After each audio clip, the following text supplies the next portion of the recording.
So back out in the farm on Ubon Ratchathani, and as you can see, the rice fields are doing pretty good. And just everywhere around this area, it's just beautiful with the greenery. And it's just like this big green blanket everywhere. Absolutely beautiful. But we've got a lot of work to do here on the farm this week, so stay tuned. Just look at how beautiful that is. It's that sort of little green paddock. And looks like it's all flooded here, just with the rain, which is good for the rice, I guess, at the end of the day. And so let's go for a little bit of a walk and check what's happened with the farm. So just doing a quick walk, let's see what sort of plants have survived. Got these sorts of plants that seem to be going okay. And apart from the odd insect eating them, little flowers are growing. How do they survive? I don't know. Yeah, so what actually has survived? Okay, that's taken off. Not too bad. I actually forget what some of these fruit trees are that I've planted. But I just planted a few and just hoped they would actually survive. Oh, look at this one. So it's got a lot of black stuff on it. I don't know whether that's sunburn or some other sort of bug. But, yeah, they planted banana all along here. So the goal this time is we're getting the local government to come out to actually measure this land, like give us the exact measurements and put posts in the ground.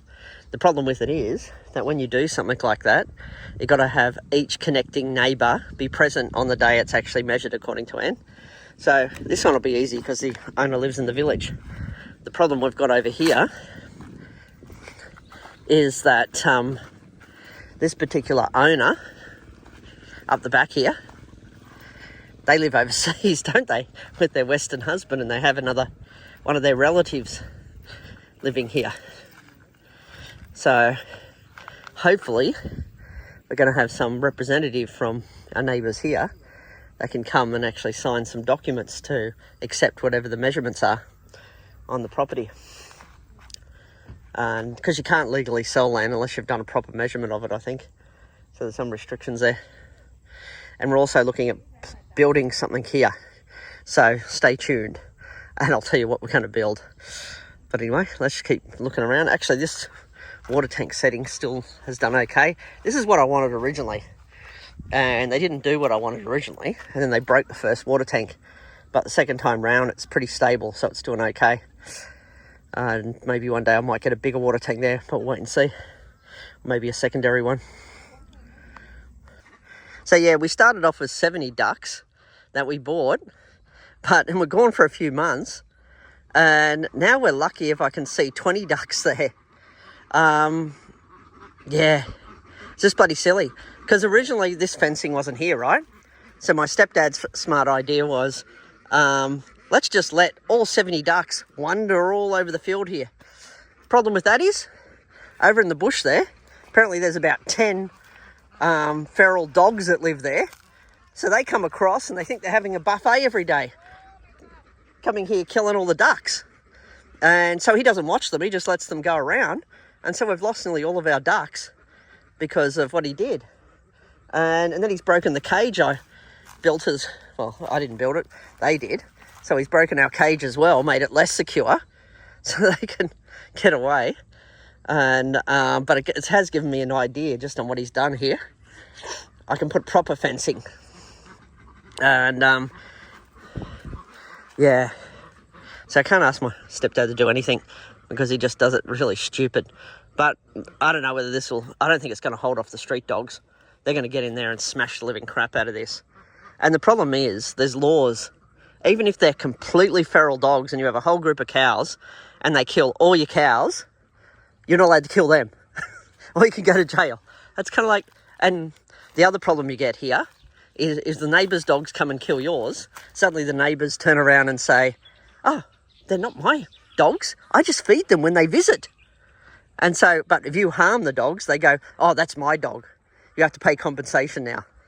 And so no one takes any responsibility out here either. That's the other problem. But I can't believe we've lost nearly all of our ducks. Yeah, there's only 20 ducks left. Yeah.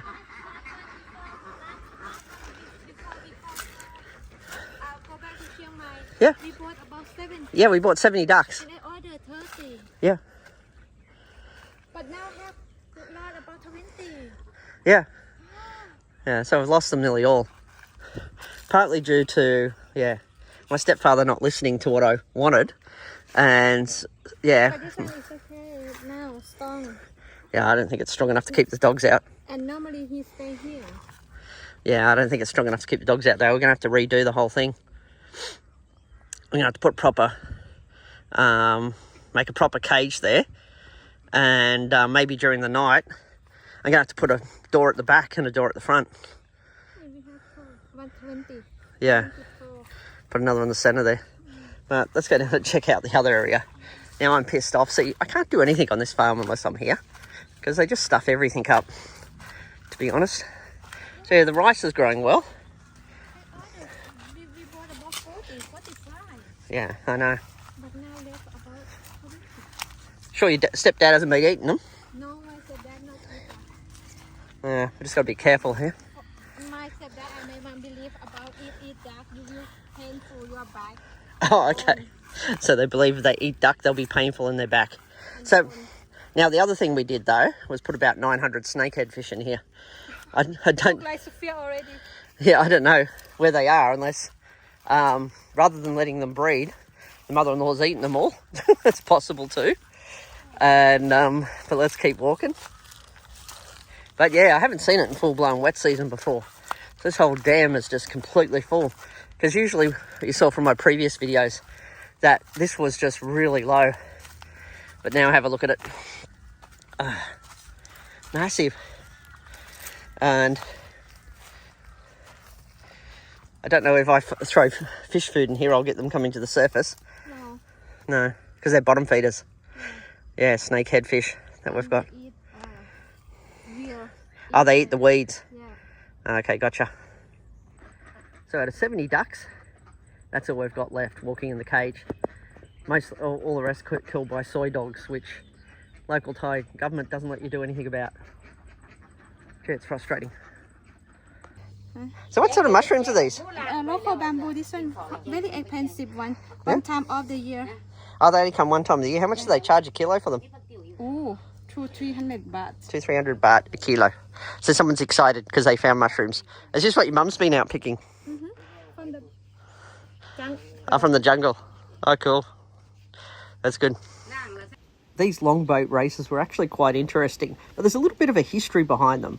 Like the history of Ubon Ratchathani's longboat races is tied to a broader tradition which originated in Yuttaya period as a way to train soldiers.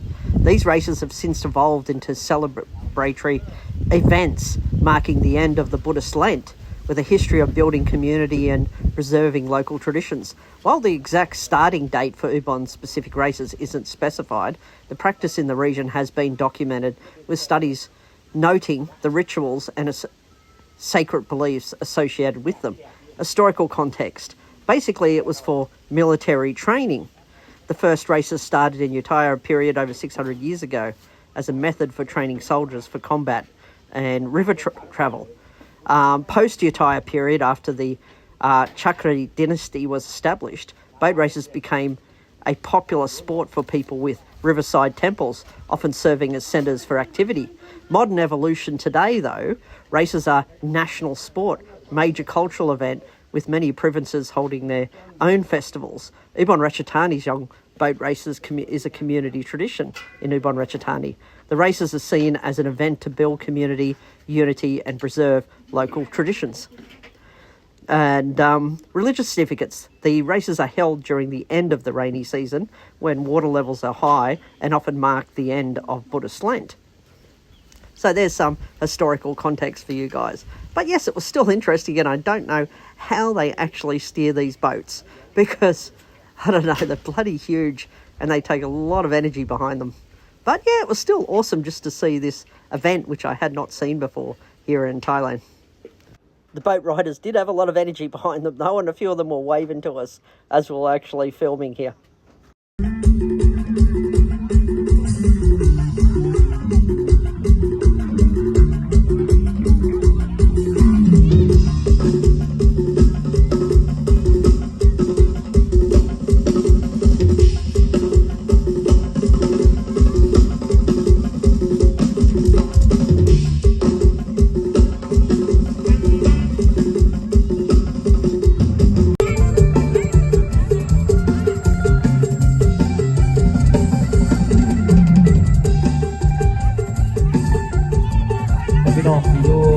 บอดแฟนๆทั่วแดนดินเสียงได้เทวตีลำฉันเลืออย่าทอดทิ้งเธอถ้าผมเป็นผมจะได้ขอแฟนๆจงช่วยจงเมตตาปราณีผมไม่โกรธอย่าได้ขัดตันร้อนทิ้งไปมองมาดังว่าต้มในหลังโมเยกตามผมไปส่งผมตีลูกผมมาคนนี้เป็นคนนี้แม่มาเย็นผมไปข้างทางพอมาเปิดในลำก่อนพอมาเปิดในลำก่อนกันอีเมื่อนอนผมกับบ่ห้าให้ดูน้ำให้ลงลงยาให้ดูน้ำให้ลงลงยาแต่สักไปหากินหลุดเยี่ยมกันจากเสียง Just in one of the local towns here outside of Ubon Ratchathani. Done a lot of development here. And yeah, they've got a really good car park now. Anne's just getting street food over there. And but it looks like once they finish the big sort of market they're building over there in the distance, you can see with the big roof, it's going to be really good. And huge undercover area here for all the local farmers to sell their produce. Saturday in this town they have a big markets as well where you can buy all sorts of things here and all sorts of produce. But yeah, I love coming here in the mornings to get some local street food. And yeah, I do like local town life. If we need livestock feed we get from over there. There's a little shop there where we can buy duck feed, fish food, all sorts of things over there. But yes, it's going to be breakfast time soon. Then I need to go find a coffee. Well, apparently the turtles we bought here a while back are still here, because occasionally they get caught up in these little fish traps. Because when you're trying to stop the fish going from one dam to another, you have these things, and so they go inside and they get stuck. And so the turtles sometimes get stuck in there. That's in the water here somewhere, because we released 3 of them here. But yeah, so beautiful. Just look at that. Just the greenery alone. I just love that look of the rice fields. It looks so beautiful. Just love it. If you didn't have builders here, it'd be perfectly quiet. Just so peaceful here. Wet season is really beautiful. So we've got all these banana trees here.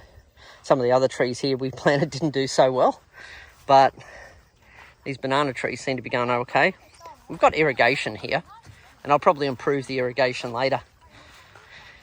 And but for now, oh, there you go, they've attached the hose to the end of it. And where's Pepsi been?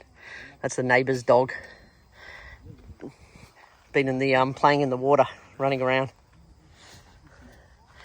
But I'm looking forward to seeing what this looks like in a week or 2. So this is the septic tank we got. Only cost about 3,000 baht for this septic tank. So not too bad. Just to give, don't jump on me, Pepsi, the dog. So that gives you an idea. If you're looking at the Thai words for it. I can't read it outside of that. But you look inside. So they've got it all with some sort of plastic in there at the moment. But there's all this piping out here. I'm not sure how these septic tanks work. But got an exit point here.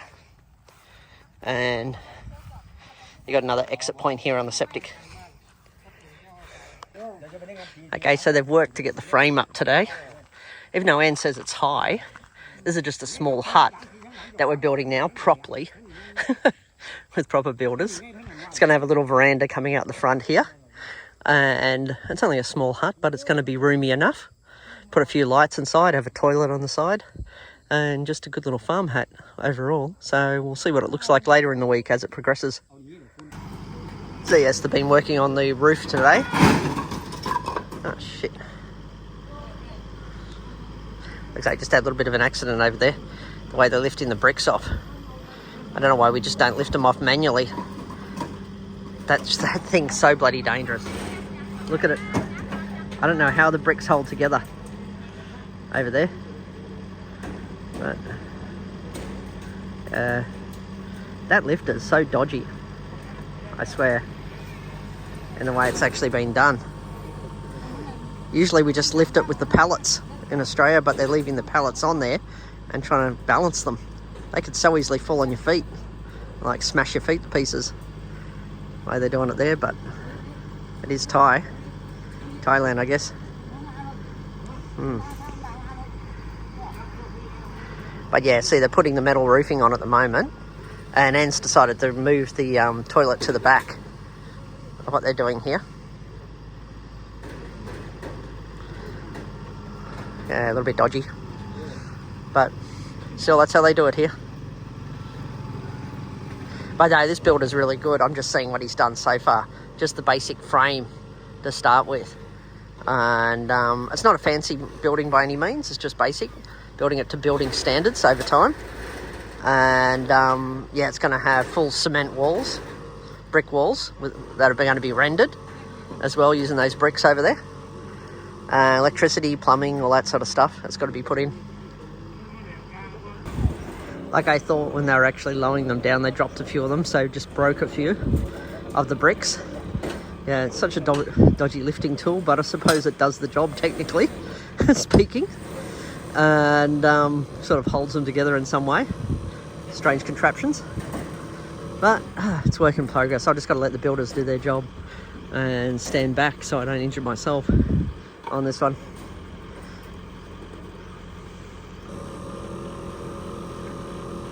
Yeah, one step at a time. Work in progress on the roof.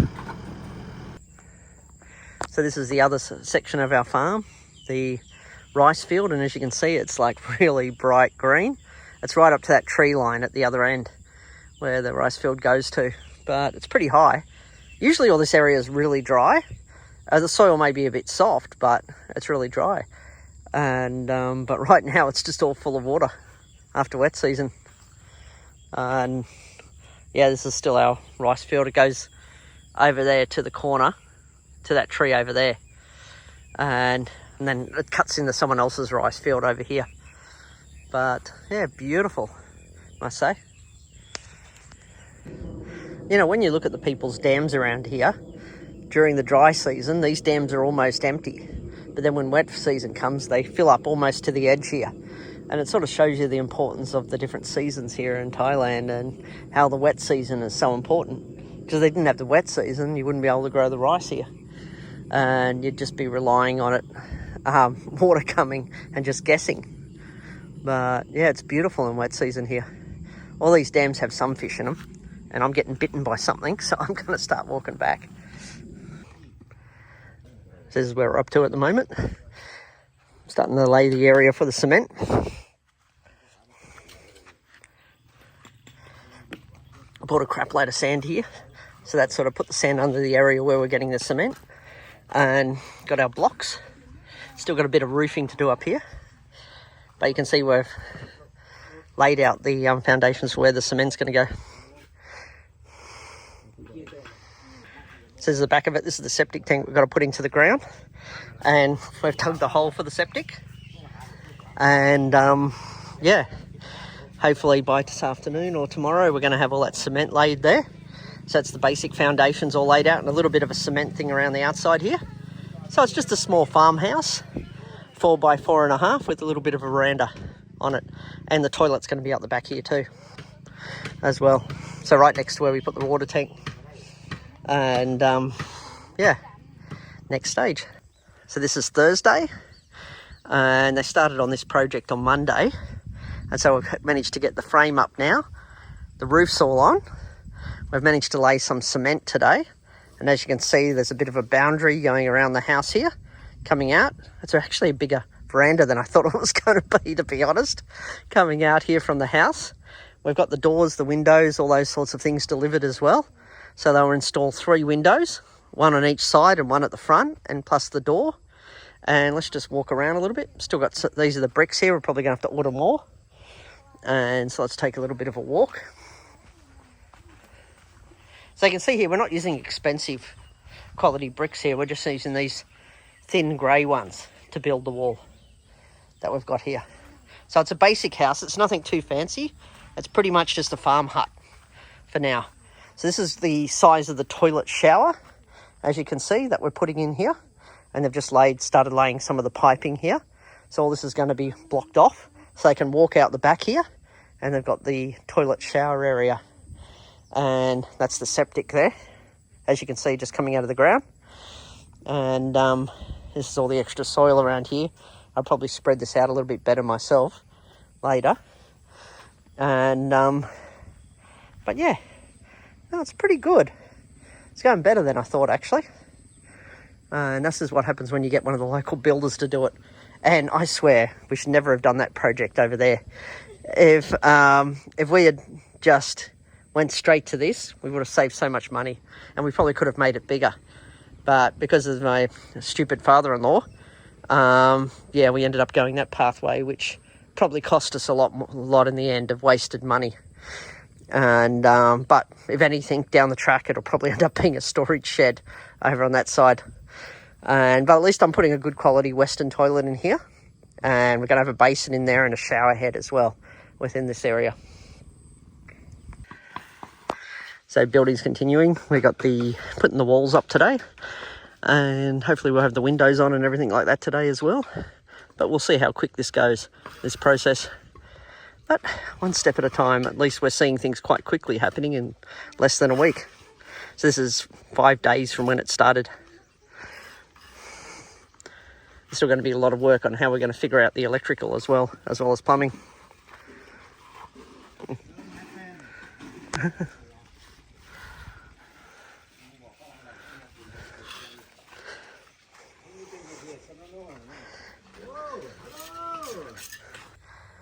So here's the latest update. Managed to get the windows sort of set in, the frames there. As you can see here, we managed to get the windows with the bars on them. Let's go look over here. So we've got a front window as well. Got the door done to a degree. So we come in here, and this is where the bathroom's going to be. So, not a huge bathroom, but all you need is a shower, toilet and sink. So that's all it's going to have in here. And let's walk out.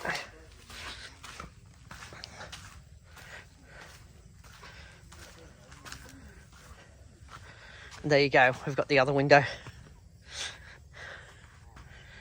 So it's getting there. It's progress, I think.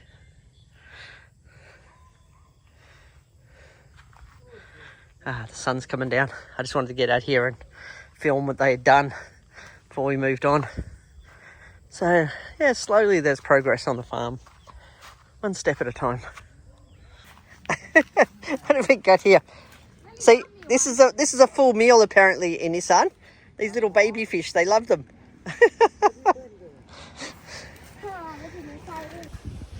So, in about 5 days, we got about 50% of the job done, which is not too bad, considering they've been working quite hard here to get up the hut that we've got here. And the guy, he would have continued to build on it, except he's got another building job which he had pre-booked. So he's got to spend a few days on that, which means there's an extra week of us on the farm.